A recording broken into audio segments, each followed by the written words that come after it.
오늘도 이 자리에 함께 모여 하나님께 예배를 드리고 계신 여러분 모두에게 우리 주님의 은혜와 평화가 넘치시기를 바랍니다. 우리는 지난주에 예수님이 구유에서 나신 이야기를 살펴보았습니다.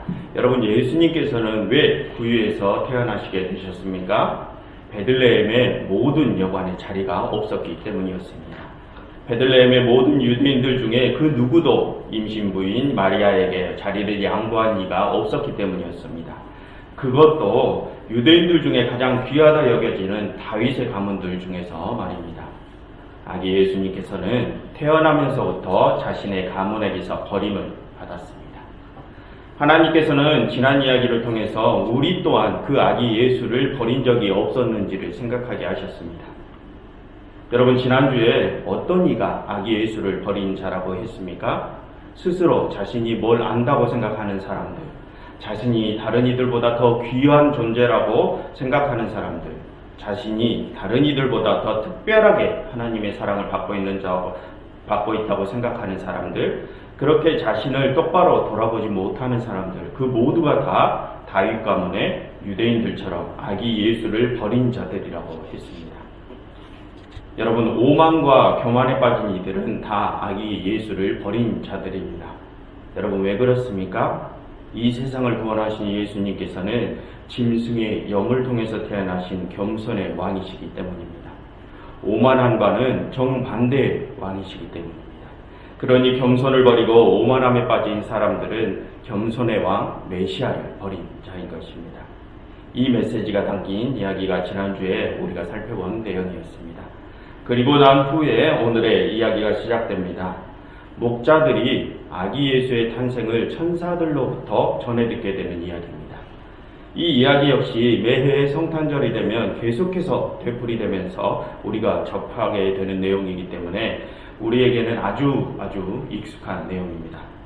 여러분, 지난해에도 우리는 이 본문에 관해서 살펴보았습니다. 혹시 기억이 나십니까? 저 역시 1년 만에 이 본문을 다시 준비하다 보니까 나이가 어린 저도 그 내용이 조금 가물가물하더라고요. 그래서 복습을 하는 차원에서 많은 신학책들을 뒤져보면서 오늘의 설교를 다시 한번 준비를 해봤습니다. 혹시 이전 내용이 기억이 잘 안 나시는 분들께서도 저처럼 복습을 한다 생각하시고 다시 한번 오늘 말씀을 함께 공부해보면 좋겠습니다. 그럼 오늘의 이야기로 들어가 보겠습니다. 8절입니다. 2장 8절을 보십시오. 죄송합니다. 8절입니다. 그 지역의 목자들이 밤에 밖에서 자기 양떼를 지켰다라고 합니다. 여러분, 당시의 목자들은 사회적으로 가장 최하층민에 속하는 자들이었습니다. 예전에 우리나라의 계급으로 따지자면 왕, 귀족, 양민, 천민, 이러한 계급 중에 천민 계급에 속한 이들이 바로 이 목자들이었습니다. 이 목자들은 당시에 다른 양민이나 귀족들의 가축을 대신 보살펴주고 그 품삯을 받아와서 살아갔습니다. 그리고 이들은 너무 가난한 나머지 밤에 밖에서 잠을 청할 정도로 자기가 머리를 누일 방 한 칸이 없는 경우가 다반사였습니다. 그래서 그들은 들에서 천막을 치고 밤을 지새는 경우가 많았습니다. 그 정도로 가난한 이들이 이 목자들입니다. 여러분, 이 8절을 원어 성경 그대로 직역을 해보면 이들이 실제 어떤 처지였는지를 정확히 알 수 있습니다. 여러분, 8절을 직역하면 이렇습니다. 화면을 한번 보십시오. 8절을 직역하면 이렇습니다. 목자들이 밤에 밖에서 양떼가 있는 곳, 바로 그들이 지켜야 할 곳을 지키며 머물고 있었다라고 합니다. 여러분, 뭔가 우리말 성경과는 느낌이 조금 다릅니다. 우리말 성경에는 지금 목자들이 지키고 있는 이 양떼가 마치 그 목자들의 소유인 것처럼 번역이 되어 있지만 원어 성경으로 보면 그것이 아닙니다. 원어 성경은 그 양들이 누구의 소유인지에는 관심이 없고 목자들이 있어야 할 장소가 어디인지 그것에 관심이 있어 보입니다. 여러분, 원어를 보시면 당시 목자들이 있어야 할 곳이 어디라고 하는 것 같으십니까? 밤에 밖에 양떼들이 있는 곳, 그곳이 그들이 지켜야 할 곳이라고 합니다. 남들이 다 잠을 청하는 시간에 밖에서 남의 짐승들을 돌보는 것이 그들의 처지였다는 것입니다. 이 8절은 이 목자들이 그만큼 사회 최하층민이었다는 것을 보여주는 구절입니다. 다음으로 9절을 보겠습니다. 그런데 그 목자들에게 천사들이 찾아왔습니다. 그리고 천사들의 영광이 목자들에게 비쳤다고 합니다. 그러니 목자들이 어땠다고 합니까? 크게 무서워 떨었다고 합니다. 여러분, 여기서 목자들은 왜 두려움에 지금 떨고 있는 것일까요? 천사들에게서 비춰지는 영광의 빛이 두려워서 떨고 있을까요? 자신들이 감당할 수 없는 그런 광채라서? 그런 것이 아니라 이들은 천사들이라는 영광스러운 존재들이 자신들을 찾아온 것 그 자체가 두려운 것입니다. 여러분, 왜 이들은 천사들이 무서운 것일까요? 원래 천사들은 선한 존재, 하나님의 심부름꾼들 아닌가요? 그런데 왜 이들은 천사들이 무서울까요? 여러분, 9절을 다시 보시면 누가는, 이 누가복음의 저자 누가는 지금 이 천사들이 주의 영광을 지닌 존재라고 소개를 하고 있습니다. 여러분, 이것은 당시의 시대상을 반영한 것입니다. 당시에는 왕과 귀족과 같이 사회적으로 높은 위치에 있는 자들을 신의 은총을 입은 영광스러운 존재로 바라보았습니다. 누가는 지금 그런 사회적인 인식에 대비를 주듯이 천상의 존재, 이 천사들을 주의 영광을 입은 존재로 소개를 하고 있습니다. 그런데 여러분, 당시와 같은 계급사회에서 현실적으로 왕과 귀족과 같은 높은 계급의 사람들이 천민들을 찾아오는 일이 드문 일이었을까요? 그런 일은 거의 없었습니다. 왕과 귀족과 같은 계급층들은 그들끼리만 어울리지 낮은 계급들과 어울리지 않았습니다. 그런데 왕족들이 양민도 아니라 천민을 만난다? 그런 일은 거의 없었습니다. 만약 그런 일이 있었다고 한다면 뭔가 상서롭지 못한 일이기 때문입니다. 지금 상황이 그런 상황입니다. 천사와 같이 높은 존재가 천민을 찾아온 것입니다. 이것은 좀처럼 상서롭지 못한 일입니다. 예를 들자면 왕을 가장 가까운 곳에서 보필하는 왕의 친위대가 백정들을 직접 찾아간 것입니다. 그러니 이 천민들은 지금 이 일이 자신들의 목숨이 왔다 갔다 하는 일은 아닐까 하고 두려움에 떨고 있는 것입니다. 다음 10절을 보겠습니다. 그러니 천사들이 목자들에게 두려워 말라며 다독여줍니다.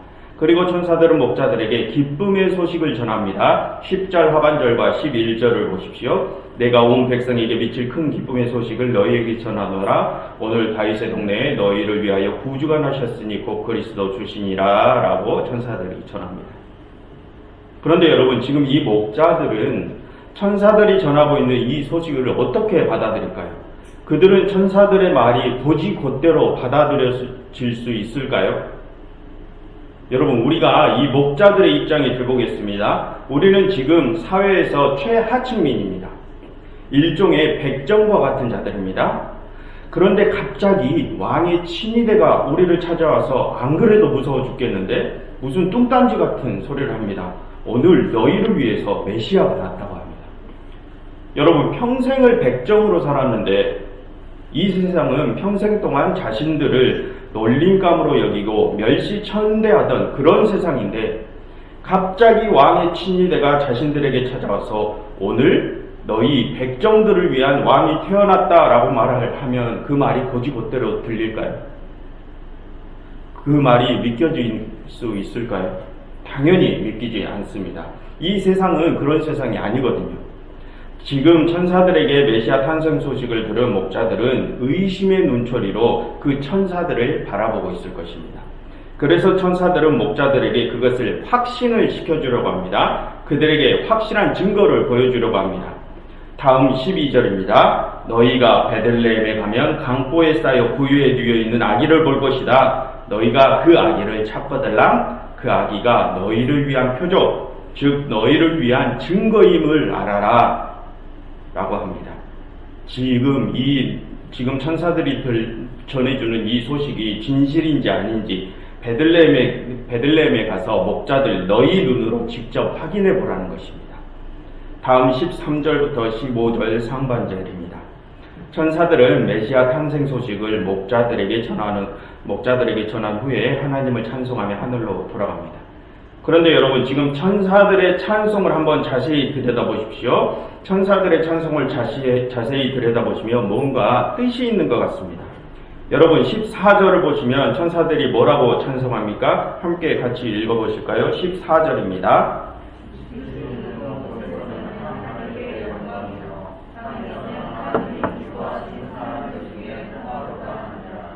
이 메시아의 탄생이 하늘에 계신 하나님께는 영광이 되고 땅에 있는 사람들에게는 평화가 된다고 합니다. 여러분 이 14절의 번역이 약간 좀 이상해서 원어 성경을 그대로 다시 한번 직역해 보겠습니다. 직역해 보면 이렇습니다. 여러분 화면을 보십시오. 지극히 높은 곳에서는 하나님께 영광이요 땅에서는 모든 인류 중에 평화로다. 그리고 그들을 하나님이 기뻐하신다라고 합니다. 위에 있는 게 지금 우리가 가진 성경이고 밑에 있는 게 원어 성경을 직역한 것입니다. 지금 우리말 성경에는 하나님이 기뻐하시는 사람들 중에서만 평화가 있다고 말하는 것 같은데 원어 성경은 그렇지 않고 땅의 모든 인류에게 평화가 있는데 그 모든 상황을 하나님께서 기뻐하신다고 말하는 것 같습니다. 여러분 이 미묘한 차이가 느껴지십니까? 하나님이 마음에 드는 사람들에게만 평화가 미치는 것이 아니라 이 세상 모든 사람들에게 평화가 미친다고 합니다. 여러분 이것은 이 세상 모든 이들, 즉 이방인들을 포함한 멸시 천대를 받았던 천민들, 백정들, 목자들에게까지 평화가 미쳤다는 것을 뜻합니다. 여러분 당시의 유대인들은 어떤 이들이 하나님이 기뻐하시는 자들이라고 생각을 했을까요? 하나님의 영광을 품은 다윗과 같은 사람들, 다윗의 가문 내 사람들, 그리고 유대인 자신들이 하나님이 기뻐하시는 자들이라 생각을 했습니다. 그런데 방금 천사들은 뭐라고 했습니까? 지금 이 메시아의 탄생은 천민들에게 평화를 가져다주는 일이라고 했습니다. 즉 이 메시아는 다윗 가문의 사람들과 유대인들뿐만이 아니라 이 세상 모든 이들에게 평등을 가져다주는 메시아라는 것입니다. 천사들은 지금 그 평등의 신을 찬양하고 있는 것입니다. 그렇게 천사들은 하나님을 찬양하고 떠났습니다. 그러나 목자들은 아직까지도 의심이 사라지지 않았을 것입니다. 그래서 그들은 지금까지 천사들이 한 말이 정말인지 확인해 보려고 합니다. 15절 하반절을 보십시오. 이제 그들은 베들레헴으로 가서 그것을 확인해 보려고 합니다. 그리고 다음 16절과 17절입니다. 베들레헴에 도착한 목자들은 이내 마리아와 요셉이 있는 곳을 찾았습니다. 그런데 그곳에 진짜로 아기가 강보에 쌓여 구유에 놓여 있는 것이 아니겠습니까? 목자들은 그제서야 천사들이 전한 소식이 진짜라는 것이 믿겨졌을 것입니다. 그래서 목자들은 요셉과 마리아에게 그동안의 자신들의 이야기를 전해줍니다. 천사들이 목장에 있던 자신들을 찾아와서 메시아의 탄생 소식을 알려줬다고 전합니다. 그러니 어떻게 됩니까? 18절입니다. 그들이 목자들의 말을 듣고 놀랍니다. 여러분 지금 요셉과 마리아는 왜 놀라고 있는 것일까요? 여러분 오늘의 본문 앞에 1장에서는 요셉과 마리아는 이미 이 아기가 메시아임을 다른 천사들로부터 전해 들었습니다. 이 요셉과 마리아는 이미 이 아기가 메시아임을 알고 있는 상태입니다. 그런데 지금 이 마리아와 요셉은 목자들의 말을 듣고 놀랍니다. 여러분 이들이 왜 놀라는 것일까요? 이들이 놀란 이유는 그 메시아의 탄생 소식을 자신들에게 전하고 있는 이들이 사회적으로 가장 천한 천민들이기 때문입니다. 여러분 원래 왕세자의 탄생은 누가 가장 먼저 알게 됩니까? 왕과 귀족들이 가장 먼저 알게 됩니다. 그리고 그 소식은 위에서부터 아래로 전해져 내려오기 마련입니다. 그런데 지금의 상황은 어떻습니까? 지금 이 아기 왕의 탄생 소식은 누구에게 가장 먼저 전해지고 있었습니까? 가장 낮고 천한 자 목자들에게서부터 전해지고 있었습니다. 그러니 마리아와 요셉이 놀란 것입니다. 여러분 이러한 상황이 무슨 뜻일까요? 새로 태어난 이 아기 왕이 어떤 종류의 메시아인지 요셉과 마리아도 모르고 있었다는 것입니다. 요셉과 마리아는 이전에 천사들을 통해서 자신들에게 메시아가 탄생할 것이라고 예언을 이미 들었습니다. 그러나 이들은 거기까지만 알았지 그 메시아의 육신의 부모조차도 이 메시아가 어떤 종류의 메시아인지를 모르고 있었다는 것입니다. 새로 태어난 이 메시아는 바로 낮고 천한 자들을 위한 메시아인 것입니다. 그러니 가장 낮고 천한 목자들에게 그 소식이 가장 먼저 알려진 것입니다. 여러분, 요셉과 마리아는 돈이 없기는 했지만 그들은 유대 사회에서 귀족 가문층에 속한 이들이었습니다. 여러분, 요셉이 누구의 가문이죠? 다윗의 가문입니다. 그리고 여러분 화면을 보시면 1장 5절과 36절을 보시면 마리아는 엘리사벳의 친족이고 엘리사벳은 그 아론의 후손임을 알 수 있습니다. 즉 요셉과 마리아는 귀족 가문 출신들입니다. 그런데 갑자기 천민 신부인 목자들이 그들을 찾아와서 이 아기 왕은 낮고 천한 자들을 위한 메시아라고 알려주니까 당연히 놀란 것입니다. 아마 의로운 요셉과 순결한 마리아도 그 상황은 온전히 받아들이기 어려웠을 것입니다.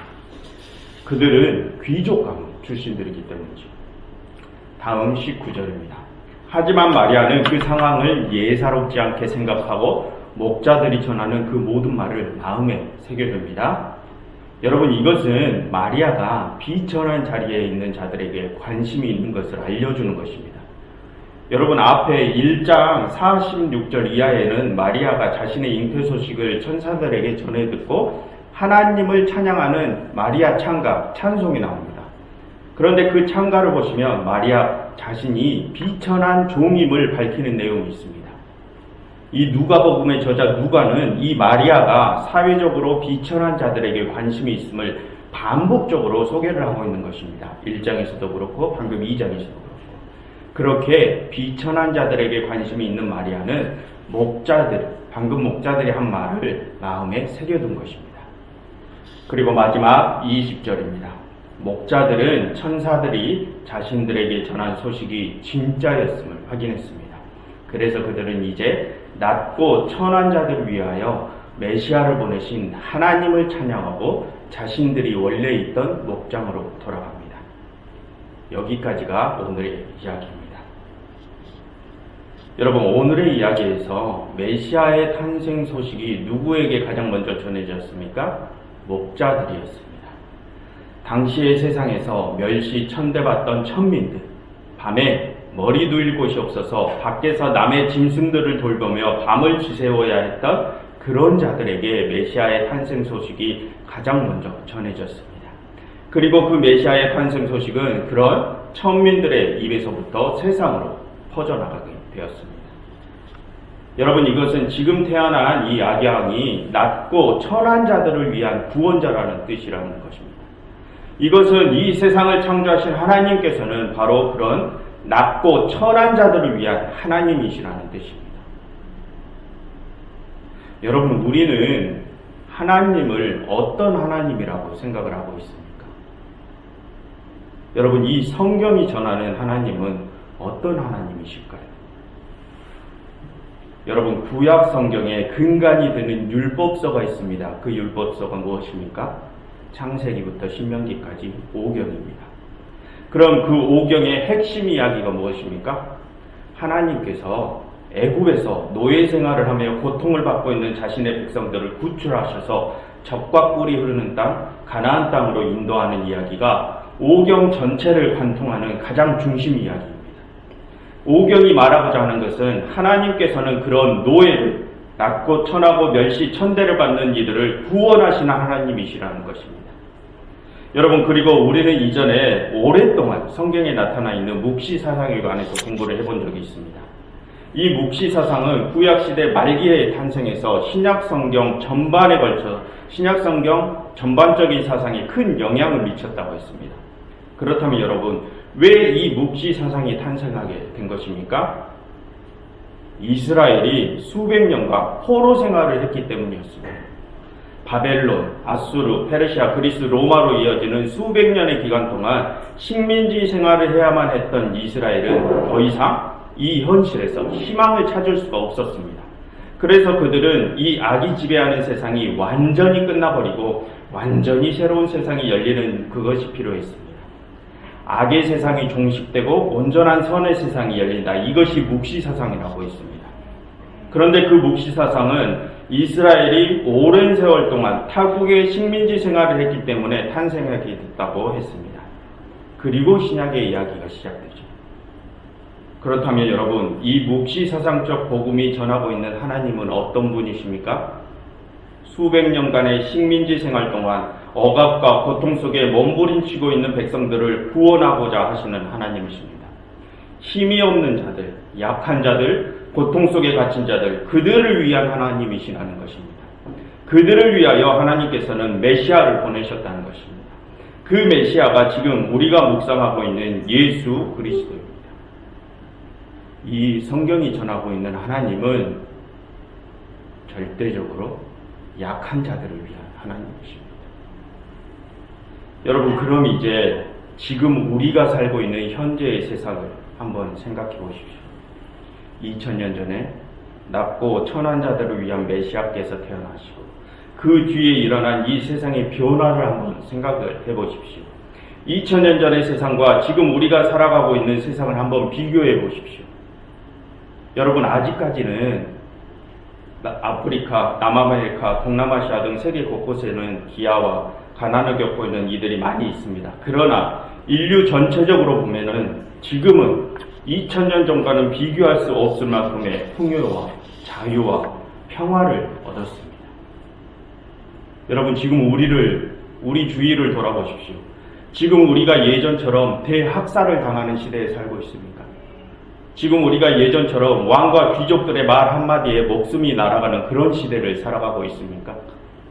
먹을 것이 없어서 식량을 얻으러 다른 나라를 찾아가야만 하는 그런 시대에 살고 있습니까? 우리가 느끼기에 너무 더딘 것처럼 보이지만 하나님께서는 계속해서 이 세상을 고쳐나가고 계십니다. 2000년 전 예수님의 시대를 시작으로 중세시대, 근대시대, 현대시대로까지 이어지면서 이 세상은 너무나 많은 변화를 거쳐왔고 점점 더 온전한 평화를 향해서 나아가고 있었습니다. 하나님께서는 분명히 낮고 천한 자, 고통과 억압 속에 있는 백성들을 계속해서 해방시켜 나가고 계셨습니다. 여러분, 하나님께서는 분명히 살아계셔서 이 세상을 온전한 당신의 나라로 만들어가고 계십니다. 여러분, 지금 우리나라를 생각을 해보십시오. 지금 우리나라는 벌써 경제 대국의 반열에 올랐습니다. 물론 지금 우리나라에도 절망적인 상황에 처하신 분들이 아직 많이 있습니다. 그러나 나라 전체적으로 봤을 때 우리나라는 이미 경제적으로도 인권적으로도 해방을 맛보았습니다. 평화의 수준이 높이 올라와 있습니다. 우리는 지금 낮고 천황, 고통과 억압에서 많이 벗어났습니다. 그렇다면 여러분, 이제 우리는 무엇을 해야 될까요? 약함에서 벗어난 우리는 이제 무엇을 해야 될까요? 계속해서 하나님, 아직 나는 약한 자예요. 그러니 나를 좀 더 도와주세요. 나에게는 이게 더 필요해요. 아직 난 힘들어요. 하나님, 나에게 이것 좀 더 해주세요. 저것 좀 더 해주세요. 하나님, 우리가 이런 모습에서만 머물고 있어야 될까요? 여러분, 우리는 이미 약함에서 벗어났습니다. 이제 우리가 나아가야 할 것은 아직 고통 속에서 해방을 맛보지 못한 그들에게로 나아가야 됩니다. 이제는 우리가 나 좀 잘 살게 해달라는 그 어리광에서 벗어나서 그동안 우리가 받았던 은혜를 다른 약한 이들을 위하여 나누어질 수 있는 그런 성숙한 신앙인들이 되어야 합니다. 우리가 그런 성숙한 신앙인의 모습으로 거듭나는 것이 이 성경이 말하고 있는 낮고 천한 자들의 하나님을 섬기는 것입니다. 여러분, 오늘은 우리를 위하여 목숨을 버리신 예수 그리스도의 탄생을 기리는 성탄주일입니다. 이 성탄절은 우리가 먹고 마시고 즐기고 뛰노는 그런 날이 아니라 낮고 천한 자들을 위한 메시아를 묵상하는 날입니다. 고통과 억압을 받는 백성들을 해방시키기 위하여 죽음을 택하신 예수님, 그분의 사역이 시작되는 날이 바로 성탄절입니다. 그리스도 안에 계신 모든 그리스도인 여러분, 여러분들께서도 오늘 예수님과 함께 그 사역을 시작하시겠습니까? 낮고 천한 자들, 고통과 억압 속에 있는 자들을 위해서 여러분들의 모든 것을 내놓으시는 사역을 시작하시겠습니까? 그래서 하나님께서 원하시는 온전한 세상을 함께 이루어 가시겠습니까?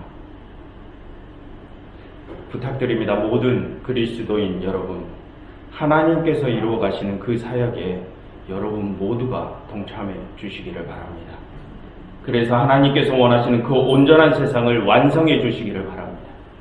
그래서 슬픔과 고통이 없는 그 아름다운 세상에서 이 세상 모든 만민들이 오직 하나님만을 찬양하는 날이 하루속히 이루어지기를 간절히 바랍니다. 기도하겠습니다. 하나님께서는 지금 이 순간에도 고통과 억압을 받고 있는 사람들의 신음을 들으시고 그들을 구원하고 계심을 압니다. 하나님, 이제 저희 역시 하나님의 그 사역에 동참하려고 합니다. 하나님, 저희가 그 일을 감당할 수 있도록 성령님의 인도하심을 구하오니 하나님, 저희에게 힘과 능력을 허락하여 주시옵소서. 하나님, 이제는 저희의 눈과 귀를 열어주시어 지금 이 순간 신음하고 있는 저희의 이웃이 보이게 하시고 그들에게 정말로 저희의 발걸음이 옮겨지게 하옵소서. 그리하여 저희를 통하여 하나님의 따뜻한 사랑이 그들에게 전해지게 하옵소서. 예수 그리스도의 이름으로 기도드렸습니다.